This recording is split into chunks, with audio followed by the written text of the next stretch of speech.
Je m'appelle Zachary, je suis responsable à la boutique Urban Shoes, cette rue des Frères à Strasbourg, juste à côté de la cathédrale. On a un magasin qui est orienté lifestyle, on propose de la sneakers mais aussi du textile. En fait on a deux espaces, donc l'espace chaussures à l'avant et l'espace textile à l'arrière. Voilà. Alors pour un mariage, yes, prendre ici du coup. New Balance 991. Fabriqué en Angleterre, donc modèle ultra premium, et matériaux de qualité, des teintes de couleurs très sobres, efficaces je pense avec un costard, une jolie tenue quoi.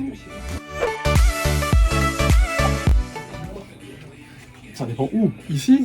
Ou genre un bureau, un truc un peu carré? Ouais, carré. Un peu carré. Alors pour un entretien du coup, sobre, efficace, Stan Smith ou Blazer, deux modèles intemporels qui existent depuis des années, qui marchent avec tout et qui ont une silhouette qui peut très facilement faire habiller, qui n'est pas trop connotée sport et justement qui permet de garder une image assez soignée et propre. Pas un truc en Gore-Tex. On prend pas une trop chère. Non, il faut une Gore-Tex. Pourquoi?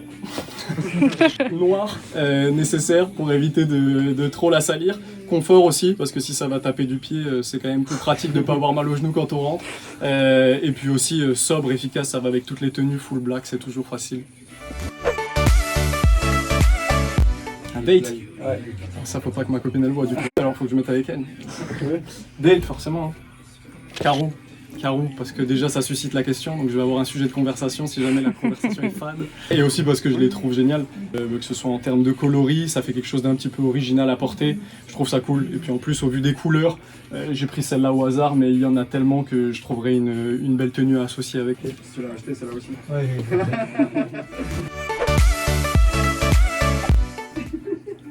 La plus sous-cotée. Ah si, mais si, on n'en a pas sorti une seule. Oui. Reebok Zig Kinetica 2, sous-cotée, parce que je trouve qu'elle n'intéresse pas forcément les gens parce qu'elle est très technique. Et je conçois qu'elle n'est pas évidente à porter, mais par contre en termes déjà de confort, elle est absolument incroyable.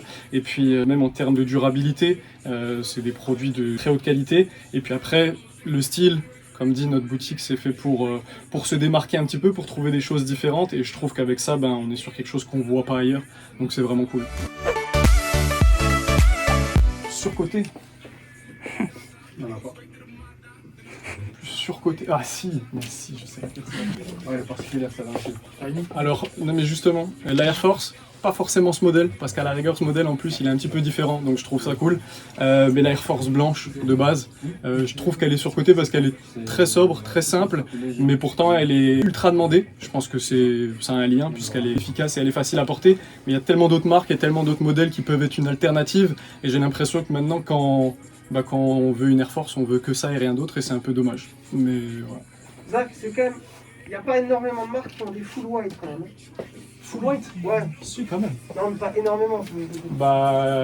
Reebok a du full white, Adidas a du full white, New Balance. Après, nous, on n'en propose pas forcément, parce qu'encore une fois, nous, on est sur cette stratégie de différenciation, de proposer des choses différentes. Même Puma, par exemple, je pense au Ralph Samson, qui peuvent être une belle alternative. Reebok, en ce moment, ça sort très bien, et c'est aussi une solution à côté. Et il y a d'autres marques qu'on n'a pas encore en magasin, mais avec lesquelles on pourra peut-être collaborer par la suite, comme Autry, qui fait des choses vraiment cool, comme Shanghai Warrior aussi, c'est une marque qui est vraiment chouette et qui propose des choses très sobres et unies. En fait, la Air Force, c'est surtout en fait parce qu'on nous la demande vraiment beaucoup, et encore une fois, la réaction des clients quand on ne l'a pas, c'est tant pis, je la trouverai ailleurs, au lieu de se dire il y a peut-être autre chose qui pourrait être intéressant et qui pourrait m'apporter une alternative aussi cool que la Air Force. Ils ont tellement décliné la Air Force. Il y a tellement de codes couleurs que maintenant en plus elle parle un peu à tout le monde. Puisque, voilà. Mais oui, pour moi c'est un petit peu effectivement cette attitude de se dire, et c'est souvent un public jeune, parce que c'est une volonté de faire comme les autres et d'avoir la même paire que les collègues, et donc si c'est pas celle-là, c'est pas une autre.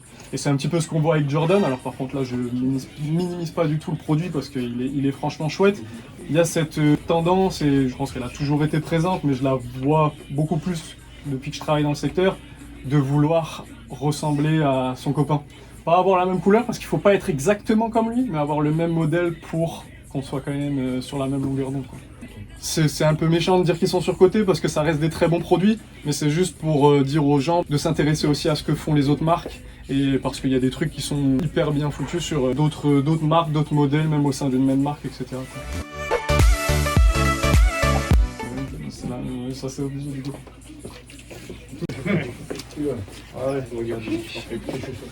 Air Max Furiosa, modèle de chez Nike qui à la base était dédié à la femme et qu'ils ont fait également chez l'homme. Hyper original quoi, hein. Double bulle d'air, un creux au niveau de la semelle, un laçage qui passe au-dessus de la chaussure. En termes de technicité du produit, on peut difficilement faire plus complexe que ça. Voilà, faut l'assumer. Elle peut être très cool, surtout que les couleurs sont vachement réussies, je trouve, assez douces. Mais encore une fois, il faut être capable de la matcher et de l'assumer sur une tenue. Et après, le bijou, Pump Fury Mignon, collaboration entre Reebok et les Mignons, qu'on voit pas trop, mais on voit que c'est l'œil ici. Doublement original, déjà premièrement parce que la collab, quoi, complètement dingue, entre un dessin animé et une paire de chaussures, la couleur déjà ultra flashy, l'œil, le détail de la banane sous la semelle, et puis original aussi sur, mais bon ça date maintenant, mais sur le pump, sur la Reebok, on serre la chaussure en la gonflant, donc hyper technique, on gonfle la paroi pour que ça vienne nous resserrer le pied, et une fois qu'on est assez gonflé, on est maintenu. Pour le coup c'est vraiment un produit qui fonctionne, qui est utilisé même dans la pratique, donc c'est plutôt cool, et quand on a fini de lasser, on fait sortir l'air, voilà, pour pouvoir se déchausser, tout simplement.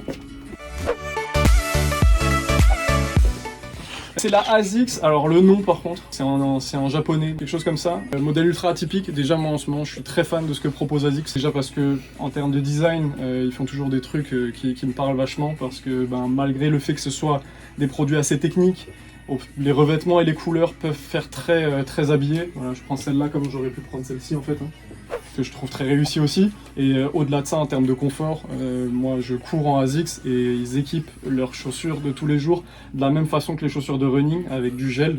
Et donc pour moi qui suis dans un travail où je suis en stationnaire debout toute la journée, au-delà d'avoir du style, c'est hyper important d'être bien dans ces chaussures et de pouvoir être à l'aise dedans. Donc en ce moment ASICS fan, et les deux modèles là en particulier, quoi.